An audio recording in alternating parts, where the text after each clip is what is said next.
Wow. I just got a chance to meet a guy who is a leader of leaders, a coach of coaches. In fact, I get a chance during this episode to talk to a guy who has coached at the highest levels for almost his entire adult life. On this episode of Unbeatable, you get a chance to hear from Coach Brendan Suhr.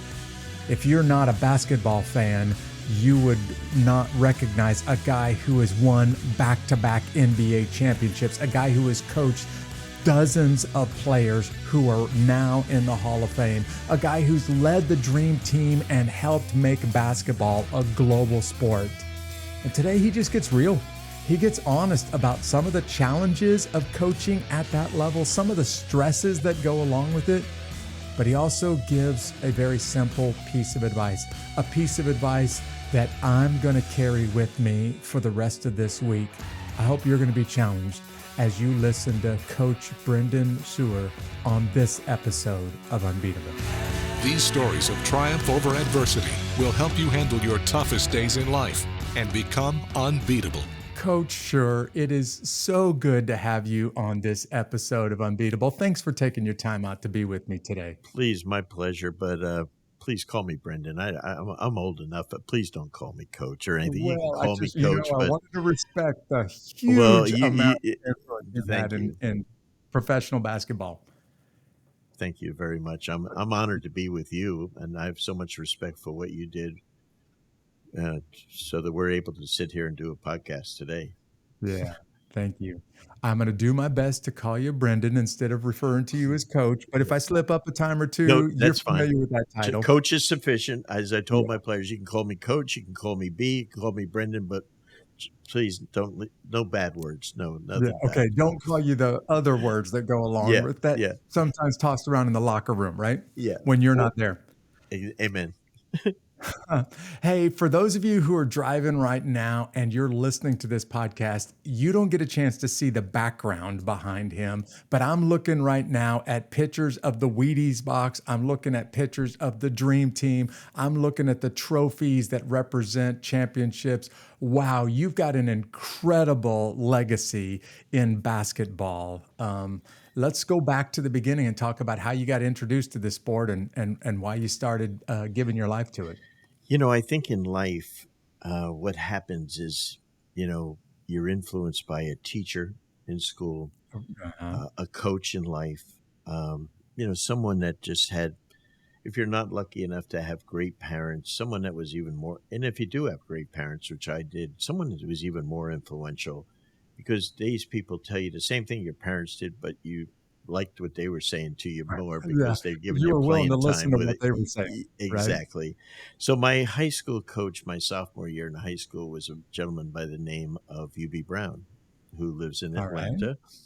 He was a Hall of Fame coach, and he was my high school coach. He was the best teacher in the high school in North Jersey, and he also, which made it amazing, he was our assistant football coach on a state championship team, defensive coordinator, and he was our head baseball coach on a state championship baseball team. What? This guy's incredible. And fast forward, he left after my sophomore year and went to college coaching, and but we still remained incredibly close.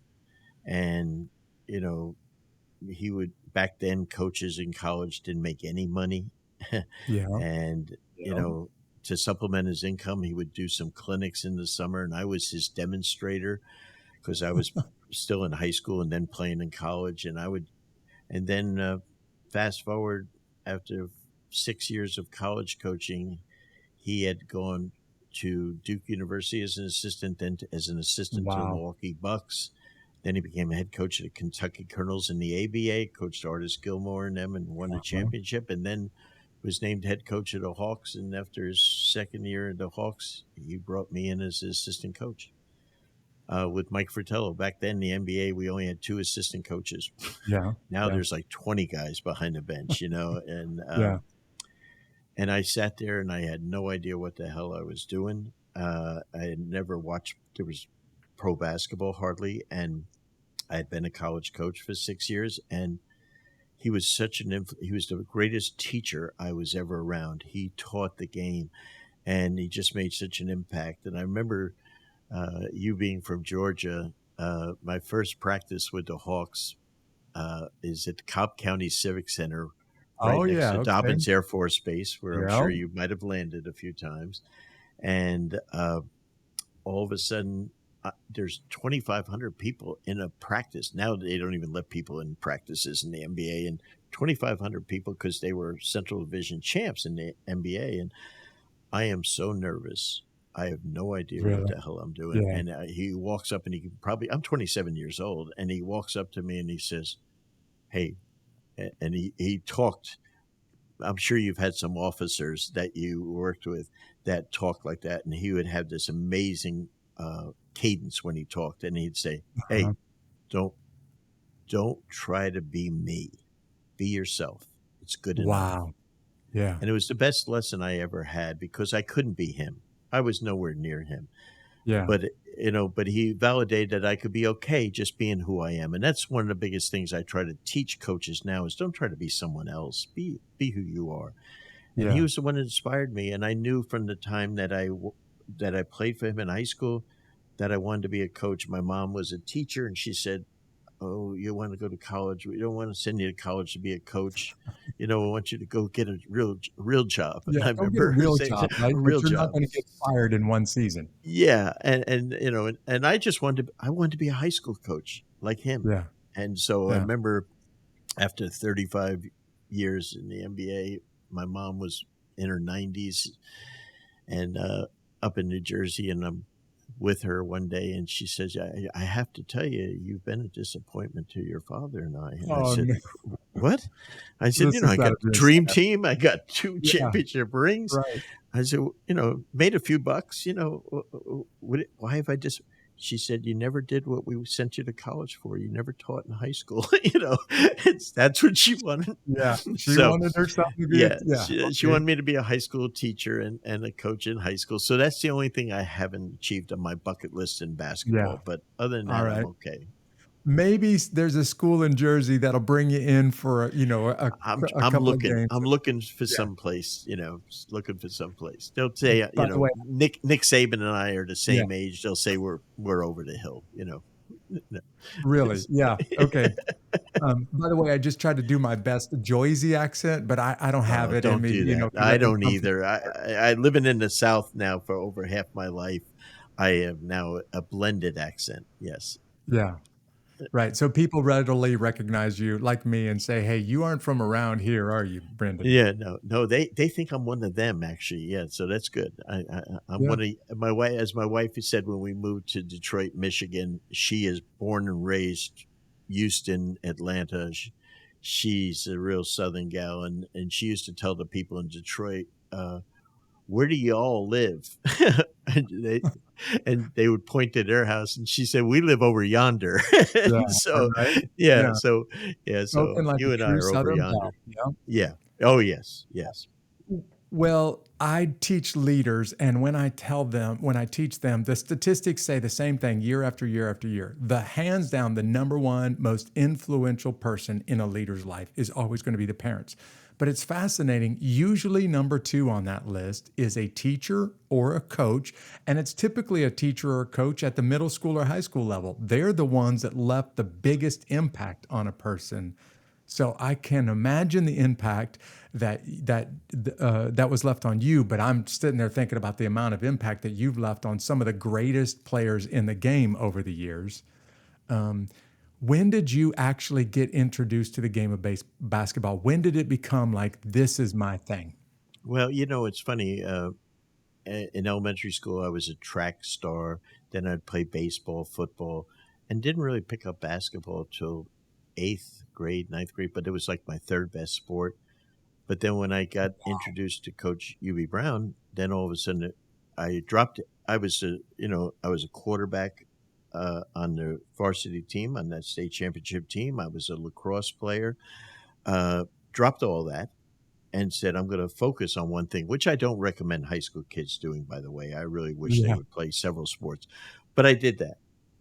At no urging. I knew I needed to improve enough. So it was in high school, Jeff, that I really did that. And at that point I said, I didn't know the impact.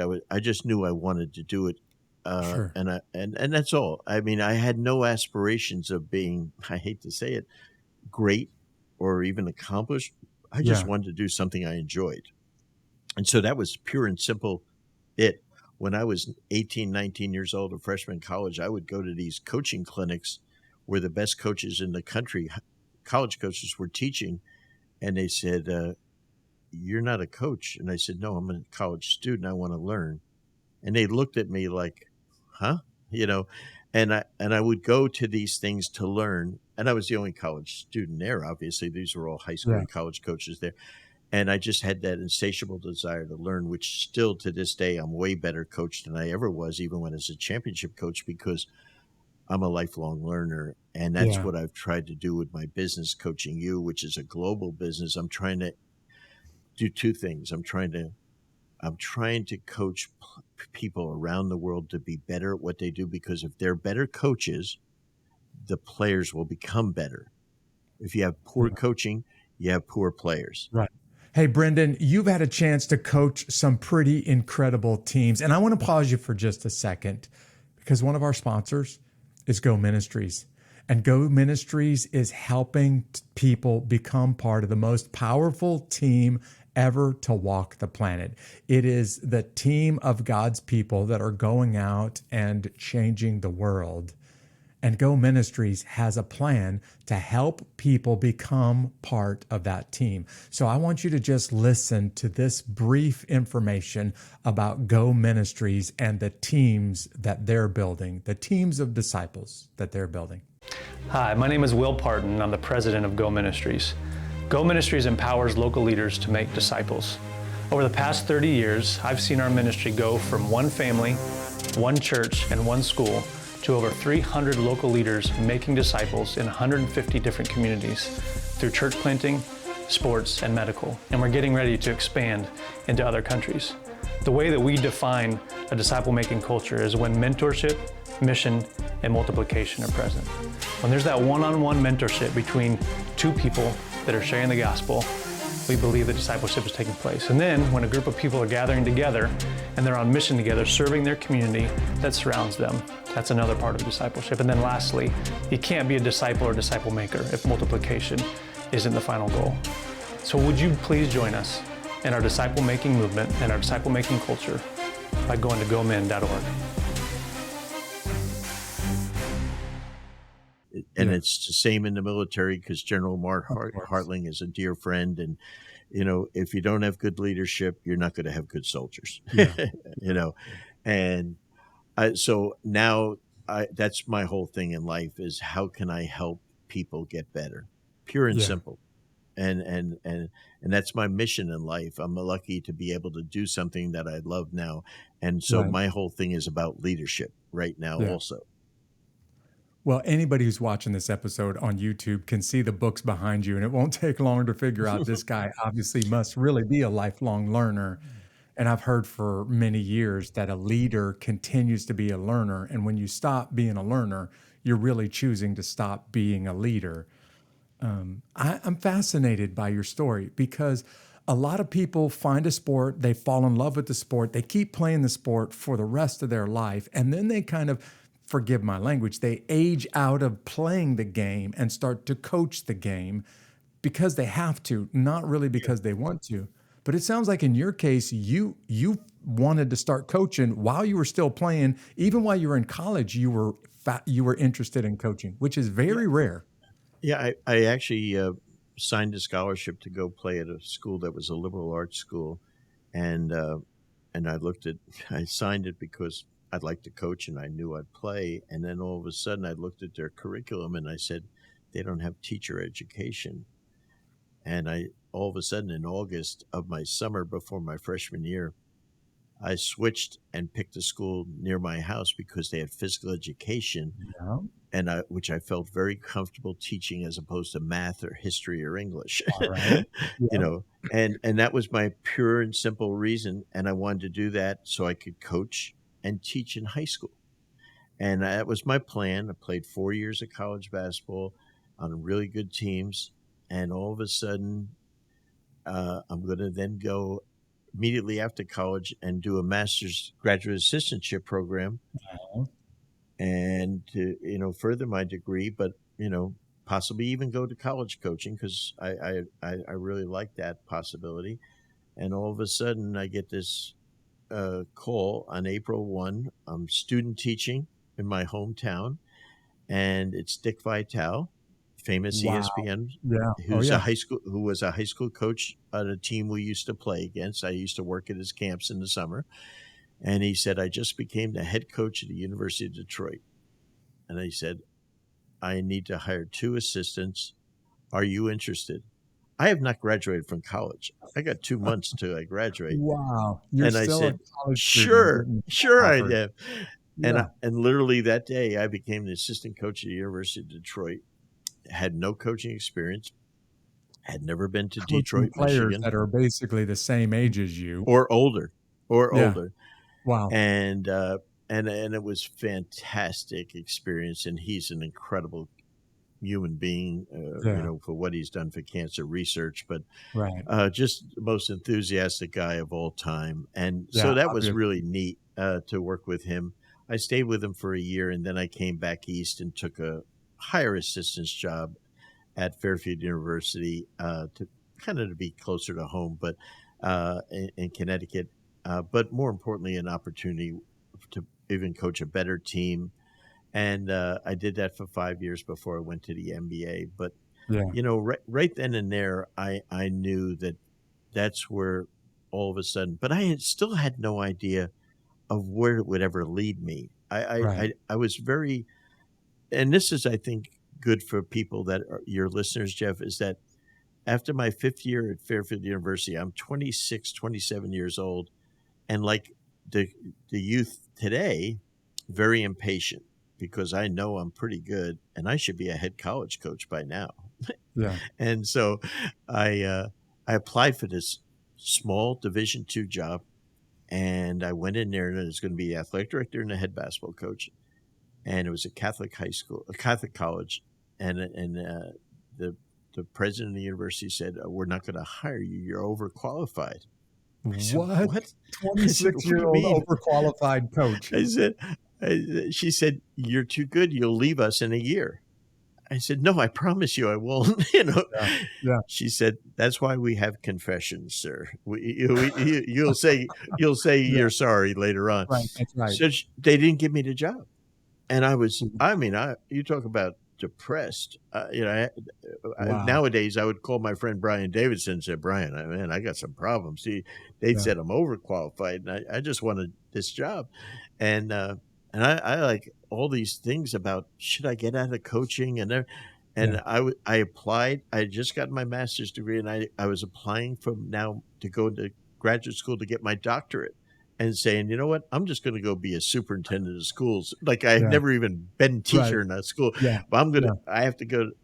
And the next day, UB Brown called and said, I need to meet with you in Washington, D.C. about something. I said, UB, I got one class left from my master's, and I cannot miss it. He said, come down, fly down, and we'll have you back for your class at 6:00 at night. I said, okay.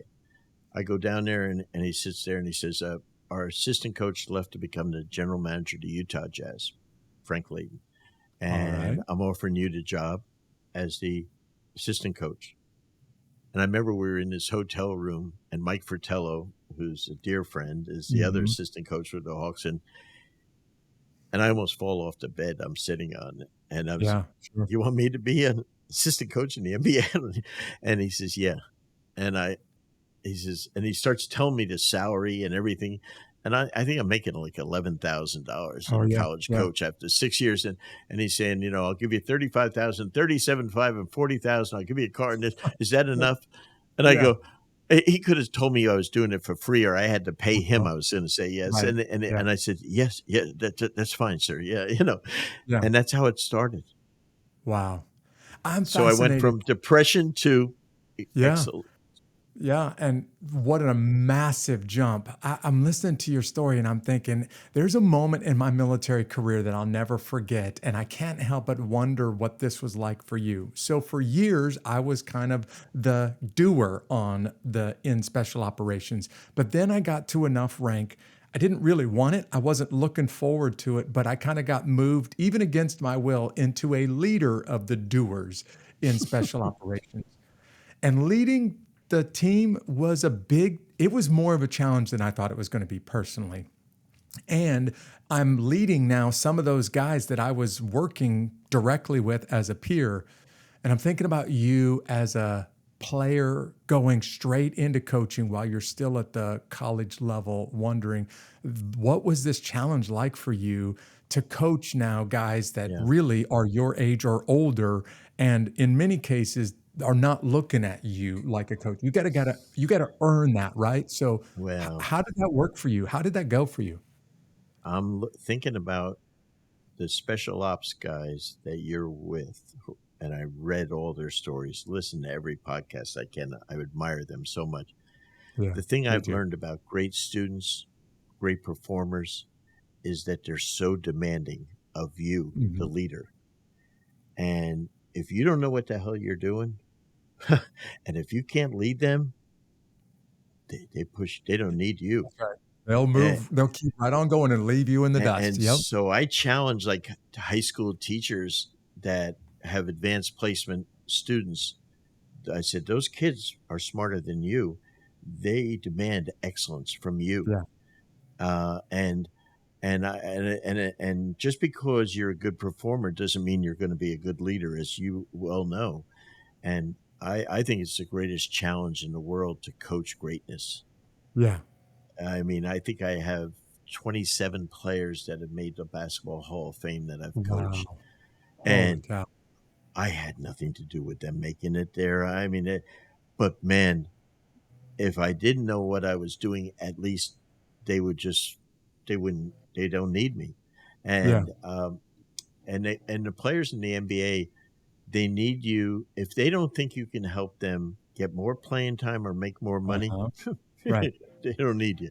They'll move right It's on it's along that without you. simple. It's that Yeah. simple. And so every day you better have your A game when you Yeah. go in to practice or a game.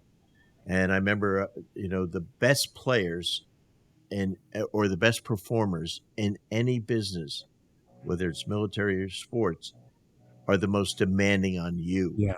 Yeah. My, and and I remember the most demanding players I ever had were Isaiah Thomas. I mean, this Uh-huh. guy, if I didn't if I didn't have it, that was it. I mean, to the point where literally at 3 in the morning after we lost to the Bulls in the playoff game, he called me in my hotel phone and said, "Come downstairs. I need to talk to you right now." It's 3 in the morning. Wow. Yeah. And there were no cell phones back then, right? Yeah. It's 1989, and Michael Jordan had just scored 47 in the Eastern Conference Finals against us. And I have the two best defensive players in the NBA on our team guarding him, Dennis Rodman and Joe Dumars. And Isaiah says, we need to do something to stop Jordan. I said, at 3 in the morning, and I said, Right. and at that moment between 3 and 5 a.m., we made up what now are called the Jordan rules, and literally a double teaming defense to stop Michael Jordan. And you know what? That's a perfect example of the Yeah. best point guard in the world demanding that we have to do something to win. Right. It's not looking at a clock or asking Yeah. how much money we're going to make or anything. Right. It's about accomplishing the mission. Right. And I'll tell you what, we went into that meeting the next day. My opposition to the meeting was my head coach, Chuck Daly, best coach in Really? the world.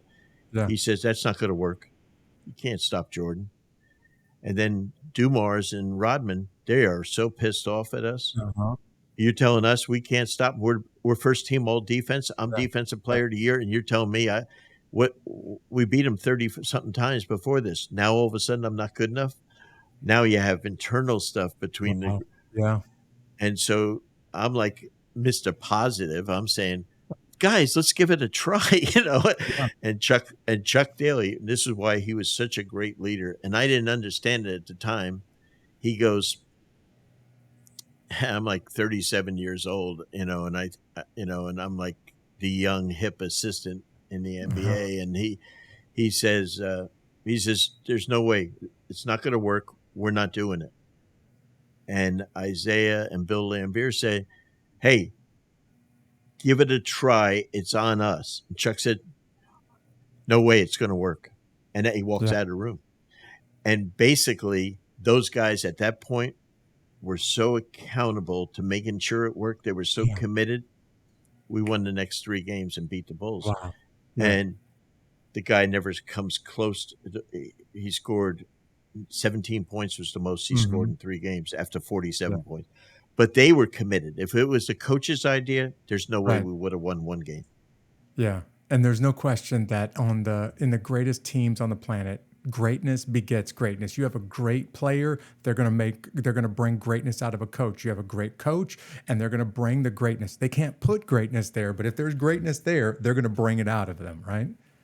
Hey, Jeff, have you ever been in your operations where all of a sudden the leader of the operation, in your case, comes up with an idea, here's the plan, and all the team members say, that's not a good plan. Yeah. That's not going to work. Right.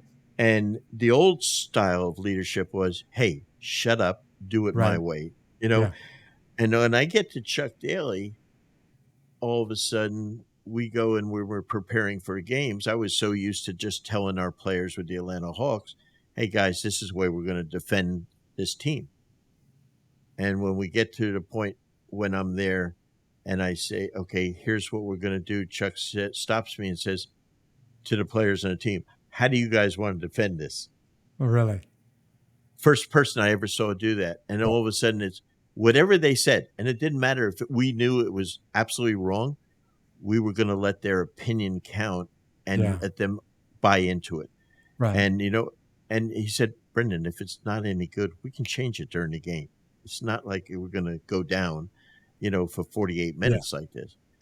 But we allowed them to participate. And it was really the most important thing is to get engagement was to let other people's opinions be heard. And that was a big paradigm shift in coaching. And I'm sure even military leadership, because it was, it was only, you do what the hell I say. I don't want to hear anything else, right? Yeah. And I mean, kind of like parenting in the old days. Yeah. I showed up to the military a long time ago when the culture all across the U.S. military was my way or the highway. I'm in charge. Yeah. You're going to do it this way or else. And then I got a chance to move. Then I got a chance to work with some great leaders in special operations. And what's funny is every one of them were, hey guys, here's the problem. Here's a idea on how to tackle the problem. What do you guys think? And for the first or second time I heard a boss say that, I thought, he's not really asking for our honest advice, right? Like he just wants us to affirm his idea.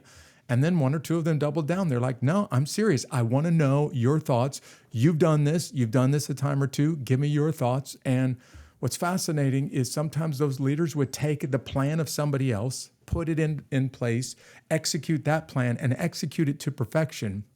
And I thought, the greatest leaders on the planet, they have an idea, they're competent, they know their stuff, but they're willing to listen to the advice of everybody else around them. And that's where you really get something special. That's where you really get greatness, when you have a humble but very talented leader like that. Great leaders and coaches and, CEOs, hopefully, they, like when I went to work for Chuck Daly, like he said to me, if you're not a better coach than me, I don't need you. Yeah. I need someone better than That me. is a very And I laughed good at it and I said, this guy is so good. I'm not even close to being like him. Right. But what he did is he made me feel so important. Yeah. And we fought each other like cats and dogs privately behind the scenes. No one ever saw. Challenge each other on ways to do things, to come up with the right answer. Sure. And I said when I left UB Brown and Mike Fratello that I had my master's degree in coaching. Mm-hmm. But in my first 6 months with Chuck Daly, I got a PhD in it. I mean, it was Sure. that Wow. strong. I mean, he just Yeah. flipped everything that I had learned, and I just shifted the way I coached totally to him because Yeah. I liked his style. It fit me Sure. better. Yeah. Right. I'm sitting there thinking to myself, 27 years old, just get a phone call from Coach Brown. You're getting invited to come to the NBA. And this is for most athletes, this is the dream, right? I've spent my whole life dreaming about this moment. And then I'm also thinking the guys that very few people on the planet will ever get a chance to do that. But when they step into that role, the stress can kill you because you've got all of this pressure on you now. Executing at the professional level, at the highest level of that sport, brings a lot of pressure with it. So, what was it like that first game or two, the first week or two, maybe even that first season? 27-year-old assistant coach under Brown at the NBA at your age and at that level. The good news was I didn't know what the hell I was doing, so it really wasn't. Okay. It wasn't, Yeah. and All thank right. God he and Fratello were so great at what they did. I was literally along for the ride because I didn't really know what the NBA was about. It took me like a year and a half to learn it because To get your legs college under you, basketball right? and pro basketball is a different sport. Yeah. Oh, yeah. And pro football and college football are, even though there's a closer correlation between the Yeah. two, NBA and college basketball, it's almost totally different sport, and not in a good way. College is so below, and which is not good for the kids coming in. And so Yeah. I just really, but one of my jobs, because we were so poorly staffed, is I had to go out and scout the opponents of the teams we were going to play in Wow. person. So I would go out and see every other team play, and I would come back and say, that guy in Washington, he's fantastic, coach. That guy back in San Diego, the Los Angeles Clippers were in San Diego back then. Yeah. I said, that guy's a great coach. And I remember Yubi used to just roll his eyes, and when I'd say so-and-so's a really good coach, and because he didn't think he was. Yeah. But I was like so appreciative because I was Right. seeing what they were doing. And for me, it was the best learning because I was learning the entire league. Yeah. Look at They were that. teaching me, and that really helped me. And then on top of that, I was in charge of the college draft. We didn't have a scouting department way back Yeah. when. You were the And, one man show. yeah, I'm a bench assistant. I'm the head advanced scout, and I'm the whole college scouting department, Wow. a department of one. And I Yeah. think we had 10 rounds back then. Now they have 2, right? We had Yeah. 10 rounds back then. Back in the 10th round, I'm picking people that are relatives of the owner, Right. but it was very unsophisticated, but it was really, and I look at where the game is going to now. We had teams that were on the verge of bankruptcy back then. Yeah. Oh, yeah. And now we have teams that were sold last week for $4 billion. Wow. I mean, it's insane right Yeah. now. I Yeah. mean, but in a great way. In a great Right. way. We had no international players in the league back then. Now Uh-huh. 25% of the league is international players. The Yeah. last 4 MVPs are international players. Right. So to be part of the dream team, to watch that, be the group that, David Stern, the commissioner back then, said, this is the way we're going to.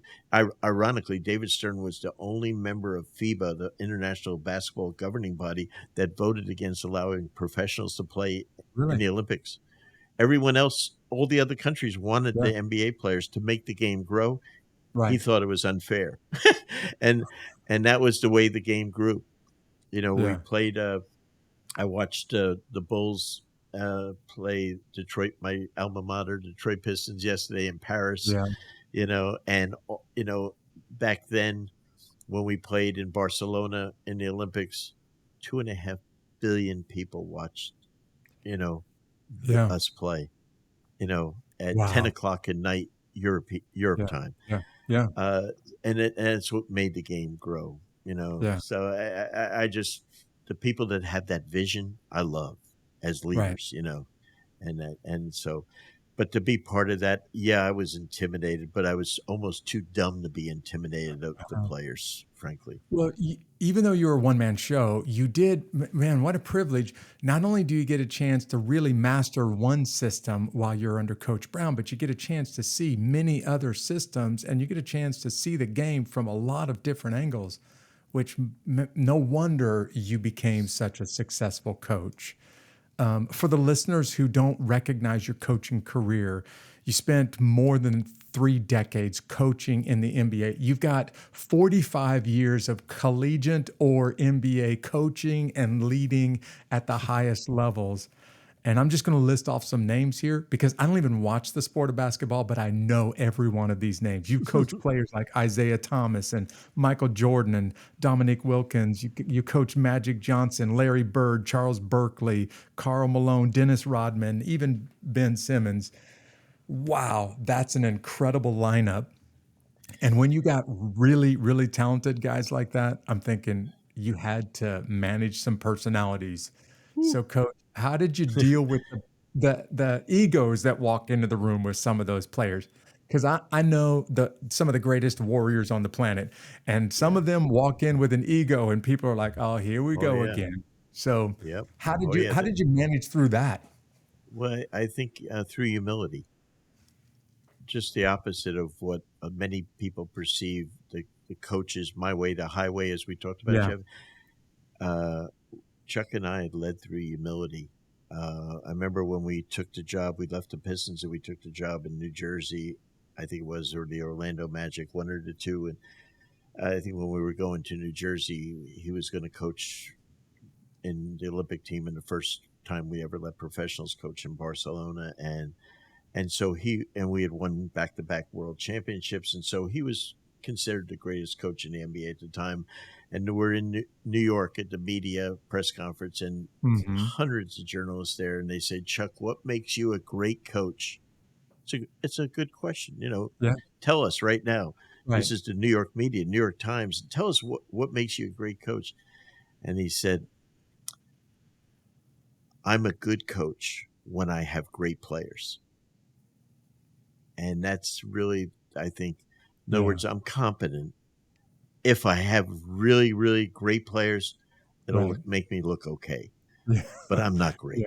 Yeah. And I think that humility is something that really, was so, and like, I remember after he had done all these things and accomplishments, he had retired, and then all of a sudden the Orlando Magic made him an offer that he basically couldn't refuse, to become the highest paid coach in the history of professional sports, to go and coach the Magic. And I remember when he came back to coach and stuff, you know, he just, he understood it was a player's game. And now Right. Sports Illustrated came to do this incredible story, how we took this team in Orlando that was really a ragamuffin Mhm. group, and now made them along with Pat Riley and Larry Yeah. Bird's Indiana and Miami team, the best team in the East. How could that be? And he said, no interviews. And he said, no, we're not doing Wow. it, because he just felt that as an NBA coach, it's not about him. And so I don't need any publicity. I don't want Yeah. any publicity, and I will not cooperate. Where everyone else in sport or I life love would want that. you to do a feature Yeah. story on them, he was just the opposite. So that humility, I think, is so important as a leader, Yeah. because there's too much me stuff Oh, yeah. At nowadays, that right? level, yeah, absolutely.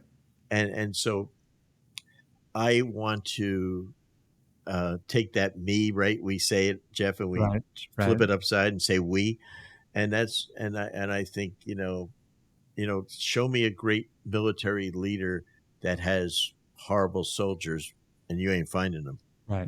Right. Ain't there. I mean, those are your teammates, and Yeah. those are your team members, and that's what it's about, to celebrate. And that's what I learned, and that's why I think sport, business, military, family, everything is so related, because that's the characteristics that make everything up. I couldn't agree more. Yeah.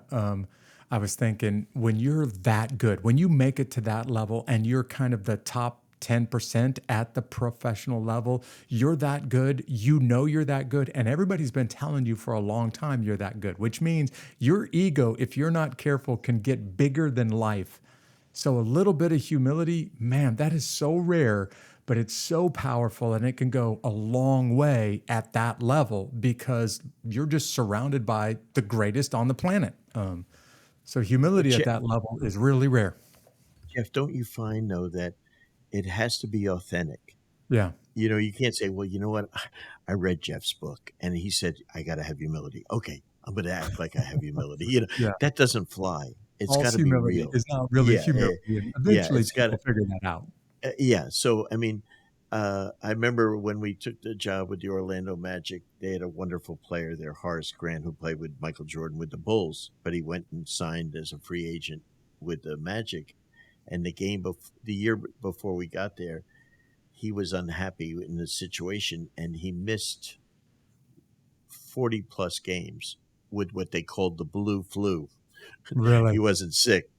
Yeah. So I remember we had the press conference down there and he comes to see Chuck at the press conference because we had, when he was in Chicago, we beat his ass every time, and so he All was right. there and he's there to see Chuck, and Chuck was known for his beautiful suits that he would wear. Mm-hmm. And here he is in a beautiful suit, the end of May, and he's in their offices, and there's Horace Grant looking at him, and Chuck, at 67 years old, drops to his knees and says, Horace, I beg you, please play for me. You'll love it. Wow. And Horace picks him up and laughs and says, oh, coach, Yeah. they have a good laugh over it. He played 82 out of 82 games. Wow. Yeah. Because he showed him amazing respect. And I think the biggest thing that I really have found as a leader that's kind of been that I learned when I was doing some consulting with Ritz-Carlton and Marriott years ago is that one of their leaders said, I said, he brought me in to coach their executives. Uh-huh. And I said, I don't know anything about hotel business other than I stay in them, and he says, no, my leaders don't know anything about leading. So they don't know how to lead anyone. They know how to put up good numbers, profit, but they don't know how to coach the people that work for them. I need them developed. So I need you to teach them how to coach their executive team. It was brilliant, right? And I said, I can do that. Yeah. And it was one of the neatest jobs I ever had, as a side hustle, right? Right. And so I remember I said, Pete, how do you lead? And he says, I go to each one of my leaders on my team, and I said, what can I do to help you become better? Yeah. It's such a beautiful, disarming question. What can I do to help you? And now it shows that you're there for them. And I think that's one of the really, rather than telling them what's wrong, I want to help you. What can I do for you? Yeah. And so I learned from all different people, and I take it just like I did with NBA plays, and I take a play that I saw Popovich or Phil Jackson or Pat Riley run, and I put it in my playbook. I do the same thing in leadership, and I say, I love that. That's a great style. I'm going to try that. You and I have a very similar view of leadership. I regularly teach students in leadership. I tell them one of my favorite leaders of the last century, I think one of the greatest leaders America produced in the 20th century was a basketball coach by the name of John Wooden. Absolutely. And I try to point them to Wooden and who he was and really what he did for the Bruins before he showed up and what the Bruins basketball program became after. And I remember talking to a few of his former players, reading a couple of his books, and Wooden described the challenges after winning the first national championship. That's when the pressure really got high. Mm-hmm. So, Coach, you've won back-to-back NBA championships. I'd love to know how much different was that second season than the first one? Now that all of the cameras and all of the attention is on you to repeat, what was that second season like? Well, good thing none of these former players will see this podcast, right? Yeah, they'll have it by this afternoon. They'll have it by this afternoon. One of the things that I found was that each championship, each season is one of its own. Yeah, very different, right? And I think you have to approach life the same way. And we found out with our second group that we had lost a key member from the first group due to what we called an expansion draft. As the league was growing, they were allowed to take one of our players. And it turned out to be a guy that was a rock. on the team, in the locker room, Yeah. as a leader. And it was one that broke our hearts to lose as a coach. And I never forget, we started out the second year, and Chuck had his vision that we were going to start this player, John Sally, who was a substitute the year before, and start, the first 3 weeks of the season, we're getting our butt kicked every first quarter, and to the point where we're now out in Portland playing on a Sunday night. I'll never forget this. It's scary. This is November of 1989. How about that? And I see it like Wow. yesterday, Yeah. and I'm in the Marriott Hotel, and as games like in the afternoon, and after dinner, come back to the hotel, and it's about 8 or 9 o'clock, and there's Isaiah Thomas and Bill Laimbeer sitting in the bar, not drinking, talking about our team. Uh-huh.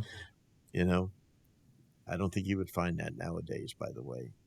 Players talking about, how to get your team better. They're more concerned. We got a lot of money, let's not worry about that. More concerned Only about a their couple next teams. contract extension, right? Yep. So these guys and I walk by, I see them. Isaiah gives me the come in type of thing, and I go in, and he says, we're getting killed in the first quarter every game. We have to change the starting lineup. I said, really? And they said, I'm not the guy to do that, Right. And they said, what do you guys have in mind? They said they wanted to take our backup center and put him in the starting lineup to play next to Bill Laimbeer, which would make us the biggest and slowest team in the NBA. The And biggest so, and slowest in the yeah, game. a great combination, right? Yeah. And so I said, okay. And so this goes on for about 2 hours. And all of a sudden, here comes 11 o'clock or so at night, walking by on his way to his hotel room. Chuck Daly pops his head in. There's only the three of us in the bar. Yeah. And he walks in and says, you guys solving the world's problems or figuring out how to win a game? And Isaiah and his little choir boy thing says, both, Chuck. Both. I was going to say a little bit of both right now, right? Yep. And so Chuck says, what do you have in mind? And he tell him, and he says, that won't work. And that's how I was like, okay, sounds good. Chuck's, that won't work. Just don't blame this guy that we're losing. Point the finger at yourself first, the whole day. And so Laimbeer, who's got like 180 IQ, says, Chuck, stop being a stubborn SOB. Let's try it. Okay? Yeah. Right now, we're getting our ass kicked. Okay? What can we lose, right? What is it? Exactly. And so Chuck says, fine, but you'll see. You'll see. I'm right and you're wrong. That lineup stayed together the rest of the year, and we won a second championship. Yeah. Wow. And the really thing that makes it the Paul Harvey now for the rest of the story, we have to go play Portland in the NBA Finals, where we have lost for 19 straight years, have never won a game. My goodness. Wow. And we got to go there, and we win 3 straight games in Portland. On the road. Never won there before to win a world championship. Yeah. Wow. And it was only because these guys on the leadership group of the team thought about coaching and their team more than themselves that made it work. Nothing was going to benefit them financially, or they weren't going to score more points. They were concerned that our team is not going to be good enough. Yeah. And and that those are lessons that, man, you don't ever forget. What an incredible legacy. I'm thinking you're under some really, in your line of work, you're under some of the highest stress moments that a coach and the NBA can possibly be under. And this is a question that I've started asking my guests pretty regularly. Okay. Because they're unbeatable, the kind of people that face the stress and can bounce back from it. So what do you do? What did you do then? What do you do now when you're really under a lot of stress? How do you handle that stress? What do you do to work your way through it? That's great. One of the best questions ever asked. Thank you. Jeff, naturally, I was wired to be able to handle it. I never got scared to make a decision. Yubi told me years ago that he's never had anyone that worked with him, that's ever worked with him, that could make right decisions quicker than me. And he's had some of the best coaches in the world Yeah. as his assistants. And I was like, I was actually blown away because I didn't, I said, wow. And, but I think a lot of it has to do with, like, you've had leaders, I'm sure, that when it came time to, do we fire, do we go in Right. or That's not? right. They choked, man. They froze. Yeah. They Oh, yeah. froze. Hey, are you still there? Or is our connection, That's right. and you can't find it. And, then my big thing on leadership is courage. Do you have the courage to Oh, say yeah. something that maybe your boss might even get ticked off at and say it? So from that standpoint, I think it was about naturally being wired, having courage, and also when I have to make tough decisions and recommendations, I never do them to embarrass either the Yeah. player Yeah. or the head coach I'm working with. Uh-huh. And even if I disagree with him, I will try to make my point in private, but Uh-huh. sometimes in the heat of the game, I can't. Yeah.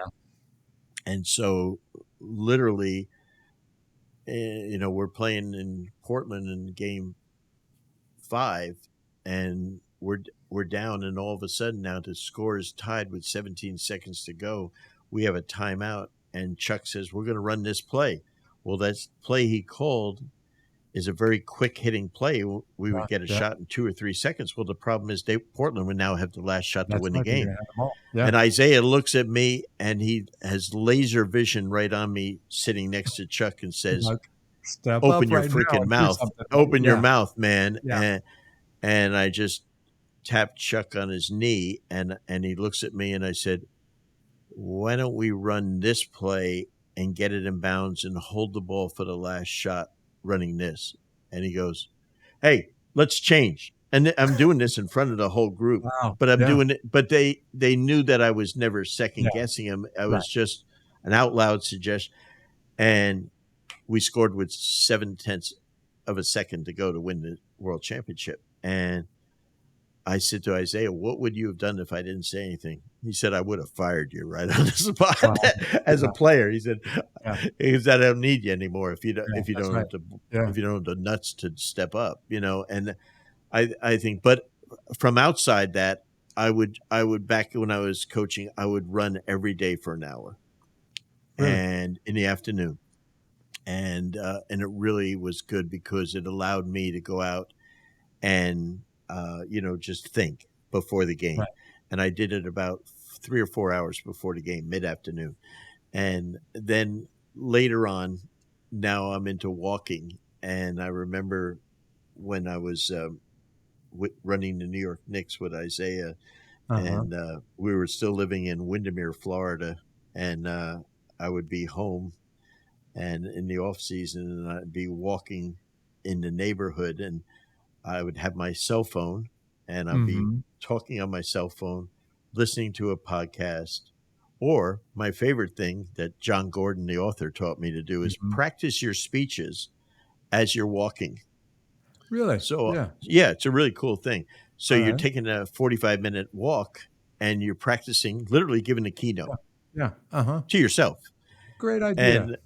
And so a neighbor of ours calls my wife up and says, how's your husband doing? And she says, he's doing fine. Why? I see him walking through the neighborhood every day. He talks to himself. Is he okay? Yeah. And my wife says, what's she talking about? And I said, well, I practice doing my speeches. She said, oh, okay. You're doing okay then? I said, yeah. I'm doing fine. But but that's something that relaxed me. Right. So I would do one of those 3 things: walk, talk to someone, listen to a podcast, or practice a speech. Yeah. Something like that. Well, I thank you. I asked this question because there's a mom right now who's raising young children, never done this before, has some really important decisions to make, and is not really sure.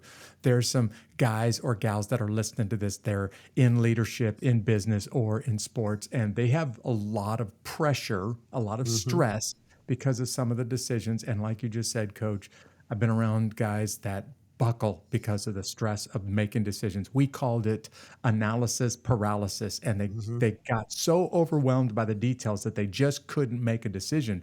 And at some point, yeah, you just have to make a decision and go with it. And I was thinking, Coach Brown did you a huge favor by just telling you, hey, man, don't try to be me.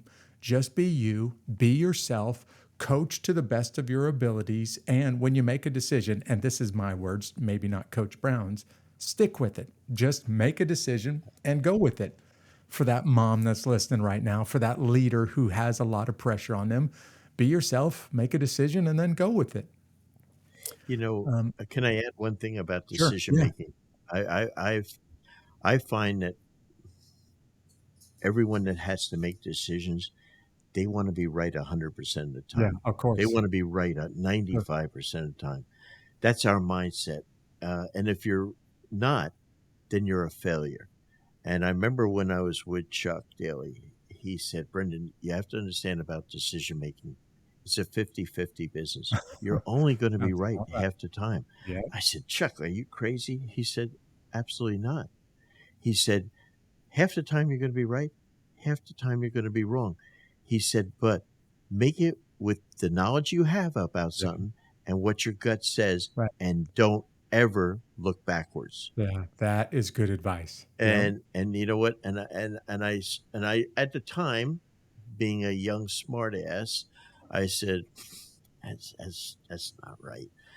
And all of a sudden, one night, we're playing an NBA game, and he's got Isaiah Thomas out of the game, and he's got another player in the game, Vinny Johnson, and this guy makes 9 straight shots. And I said, Isaiah, you better put Isaiah back in. He's first team All Pro. He said, Chuck said, if I put him back in, he might not make a shot. Yeah. He said, and you're telling me to take a guy out that just made 9 straight shots? He said, let's just roll with the Yeah. guy that's Let's let it going good roll. right now. Right. And he proved to me over a course of time that sometimes you're right, sometimes you're wrong, Yeah. but don't beat yourself up unless it's life And and death. don't try to be somebody else, right? Just make the Amen. decision with the best information you got and go with it. Amen. I Yeah. think that's so important. Hey, I want to wrap this up with it Sure. occurred to me during this interview. You coached the game. You were an executive in the NBA at a massive transition. And I didn't even realize this until we started talking about the dream team. The NBA and the game of basketball really became a global sport while Hmm. you were integrally involved. Right. And the sport itself changed because it became a global sport. The amount of international players that are in the game now, as opposed to when you first started coaching. And inevitably, that changes the culture of the game. So here's where I want to go with this. You now have the chance to lead leaders and coach coaches because you're consulting. You're having the privilege to lead CEOs of Fortune 500 companies, talk to some really high level, high capacity leaders. And some of them, the culture is changing, but they don't see it. So how would you, and I'm just asking you to coach me along a little bit. If I said, I need your help, coach, I need your help adapting to and leading my team through a cultural shift, even if it's a very minor cultural shift, how would you start to coach that coach or lead that leader? Okay. That, you know what? You're really good at this. Well, thank you. I really encourage you to get into this business. I do this for a living, right? Yeah. You should really think about this. Uh, that is such a brilliant question, because I think one of my former players is now the coach of Philadelphia 76ers, Doc Rivers. He's just an Hmm. incredible leader. And Doc, one of my events I do, he's spoken there 6 times. And the last time he spoke, he had just been coaching his son, Austin, with the Clippers. He's now with the Timberwolves. And And he said, let me give you, every man and woman coach out there, this lesson. Everyone that works for you, everyone that plays for you, coach them, lead them like they're your own son or daughter. Wow. I said, I mean, it is like the great, don't talk down to them. Don't talk to them like they're some subordinate that's not worthy of anything. Talk to them like they're your own son or daughter. Talk to them like you would want someone to talk to your son or daughter. That's leadership. But what I found, and I've been doing an extensive study on this, Jeff, is that I really think there's 5 keys now. And it doesn't matter whether it's parenting, coaching, entrepreneurship, leading. And I've even talked to General Hartling about this. There's 5 things that I think really are important nowadays. Number one, as a leader, do you have credibility? All right. If you don't have credibility, it's really hard Yeah. for the people that are receiving your leadership to say, this guy really, this guy is really good, Yeah. But yeah. The second thing is competency. Now, when you get a chance to lead, do you know what the hell you're doing? Right. Right. There's a lot of people out there leading that don't know what the hell they're Don't doing. have no business leading, at least Right. leading this. So credibility, competency, and then the third thing, now this is getting into your sweet spot, because this is what the Army has taught for 200 years, is about integrity. You Yeah. got to be truthful leader. You can't tell them one thing and then not be. That's not the Right. truth. That's right. Yep. And then the fourth thing is trust. It's irreconcilable. If you lose your trust in the people that you're leading, it's over. It's Yeah. over. Doesn't matter. And the what I call the secret sauce of it all is caring. Here we go. Authentically caring about people. And all my male friends that I have, my best coaching clients, people I've worked with, some people that you see, oh, I know him. That guy's the best coach in the world. Literally, we hang up after a coaching session, and male to male, they say, hey, Coach, hey, Brendan, love you, man. I mean, that has to be one of the key words now Yeah. in leadership is love. And it's Yeah. nothing to do with this is real love from man to man, man to woman, about loving you, the human. That's it. Yeah.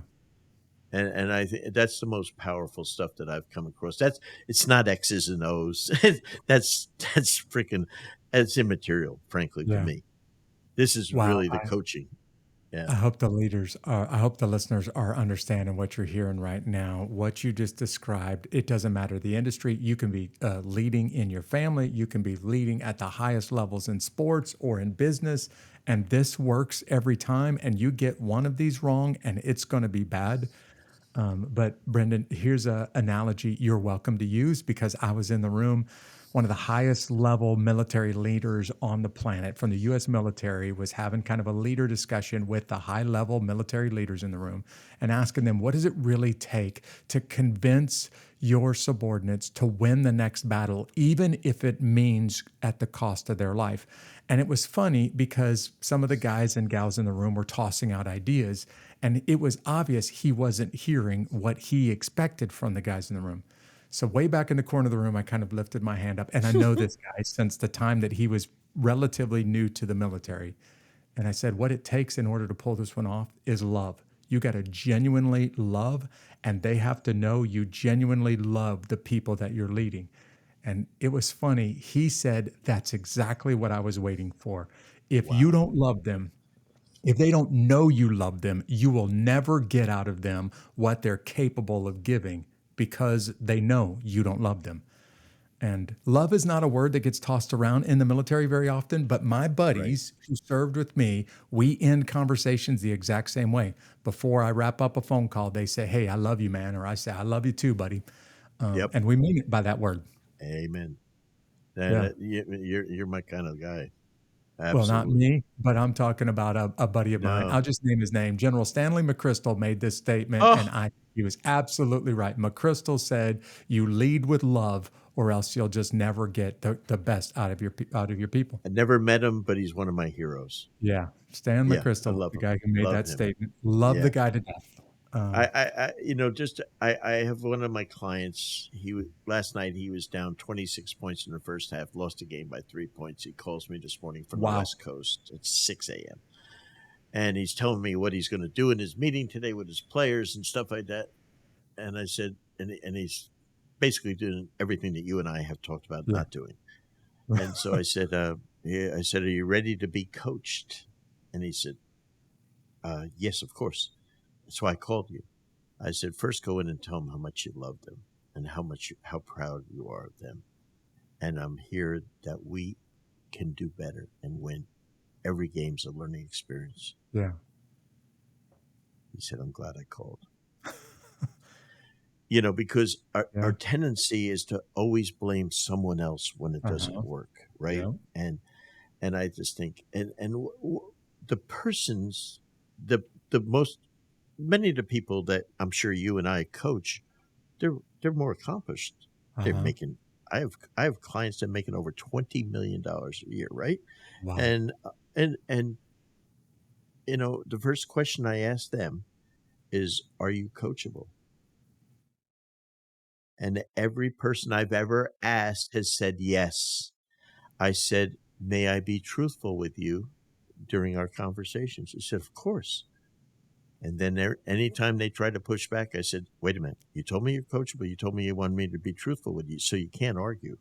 Right. I'm doing what you asked me to do." Yeah. And it's one of those things that by asking those two questions, it allows you to coach and penetrate. Yeah. Because And it they've allows now you to said, coach their heart, right? Not just their, X's and O's, but now we can get to the heart of the leader. So I had one of my clients who's now an NBA coach that was a college coach when I started working with him over 20 years ago. And he said, "You want to turn me into a soft coach?" I said, "No, I want to turn you into the best version of who you are as a coach." Right. He said, that's soft stuff. It's not going to work. And so he now is a absolutely brilliant NBA coach. And one of the things that for his birthday last spring, I sent him a case of Charmin tissue and said, "Congratulations, you finally have moved to greatness." Yeah. And because it's about the things we're talking about. Oh, yeah. Yeah. Well, whether Be demanding. I don't want to change your personality. Right. That's right. If you're a yeller and screamer, just don't leave scars on your people. Right. Yeah. Don't make it personal. Be demanding, but not demeaning. There's a huge difference. Oh man, that's good right there. I'm writing that down. All right. And I think that is, if you'd like to, I'm not one that comes at people. I'm more the other way. But that's my personality. Yeah. But if you're one of those yellers and screamers and we want to be demanding, that's cool. Just don't make it personal. Don't leave any scars on them. That was one of the things I learned. Don't leave scars on people because they, and some people, even though they come from tough places, west side of Chicago and stuff, they can't be coached hard because they're not, they can't. So I coach them one-on-one. The group doesn't see what I am doing with that person one-on-one. I never embarrass them in front of the other group. Right. And so you have to know every person on your team, in your squad, and your family. Yeah. I always say to people that when I talk to them, I said, if they're married, I said, how many of you have more than one child? And they'll raise their hand. And I have 2. And I said, all of your kids, whether you have 2, 3, 4, 5 kids, they're all the same, right? And they say, oh no, every one of them's different. Yeah. So why would you coach a team of 15 or 88 the same? Yeah. Why would you do that? Absolutely. If every kid is different, So that's where we try to get into. Forget the X's and O's. It's a bunch of crap. You better know. That's the competency. You got to know the X's and O's, right? I got to know that. That's that. If you don't, then you shouldn't be coaching or leading, and any business. But it's this part, the human part, that is going to make the person perform at the level of greatness, I think. Yeah. What a great conversation, I was just thinking, Coach, you are a talented leader of leaders because whether you know it or not, even during this conversation, you were coaching me along a little bit. And I just want to tell you once again, thank you for taking some time to be on this episode of Unbeatable with me. It's an honor, Jeff. And when my friend Brian Davidson said you'll really enjoy it, he understated it. Yeah. You're awesome. Well, You're absolutely hey, awesome. if people want to learn a little bit more about you, if they want to connect with you, find out who you are and what you're doing, what's the best way for them to find you? My kids will say just Google my name, but you can go to our website coachingyoulive.com, coaching you, Okay. letter U. And what we are really is we're an educational system for coaches and leaders. But we have a podcast that we do weekly. What's the name of it for the listener? Coaching you with podcasts with the Coach Brendan Suhr. So it's All right. Coaching You podcast. That's how it goes. Get it on any of your platforms. And then for coaches, we just put out an app that has all the materials that we've accumulated over 15 years of having our business. Wow. And we put it on an app for $9.99, I think, a month, or $99 a year. And so that's part of our mission of teaching basketball globally. Yeah. And Yeah. we're involved with so many countries now and trying to, it's absolutely frightening to me. I mean, I've been in China 15 times. Yeah, that country has taken to the game of basketball. Yeah, and they haven't let me back there for the last 4 years with our leadership in the under Coach Trump and our other cohort there in China. But we had a huge basketball, and I don't know, Jeff. You were. You were in Mogadishu. I mean, you were in the worst of the worst places in the world and stuff.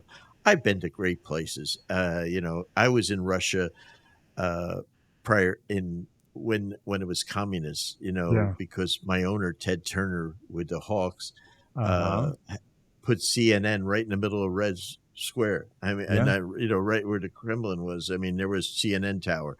And so we had a phenomenal relationship. And so what I found is that the people in every country are fabulous. Yeah. Is the governments are screwed up. That's exactly right. Yep. In almost every country, including ours sometimes. I agree. Yep. Totally agree. But the people, whether, amazing. I remember they're great. The people are great. And they want what we want. Yeah. They want the same things. I don't care if you're in China, the Middle East, or anything. They're the same. It's true. The people. Yeah, people are pretty much the same all over the planet, especially parents. They all want the exact same thing. Doesn't matter what country you're in. The government may be a bit different, but but the people and the parents are all the same. Yeah. Yes, and that's it gives us hope, in my opinion. Absolutely. There's more of them than there are them. So hopefully, Yeah. But that's what we're doing. And I coach, CEOs and do keynotes and everything stuff. But I just love helping people get better. That's my whole thing. Well, for people that are listening to this episode, we're going to put a link in the notes. Go back and look at the show notes, and we'll put a link to Coaching You Live so that you can go directly to Coach's website. But thank you again for taking your time being with me. Thank you for coaching this leader a little bit during this episode. Jeff, it was my honor. I love you, brother. You're really good. Anything I can do to help you, just give me a shout. Thank you. I am blown away by the simple 5 points that Coach Suhr uses to help people lead better and make a big difference. And obviously, the challenge that he leaves all of us with, it doesn't matter if you're a leader in business, if you're a leader in sports, or you're a leader at home, or you're just leading yourself. His challenge is to be yourself. Do what Coach Suhr did when he first entered the NBA, and just be yourself and don't try to be somebody else. The other challenge that he left me with on this episode of Unbeatable was to go out and to lead with love. So for you parents, for you leaders in business, leaders in life, if you got people that are looking up to you, let them know that you love them and lead them with love.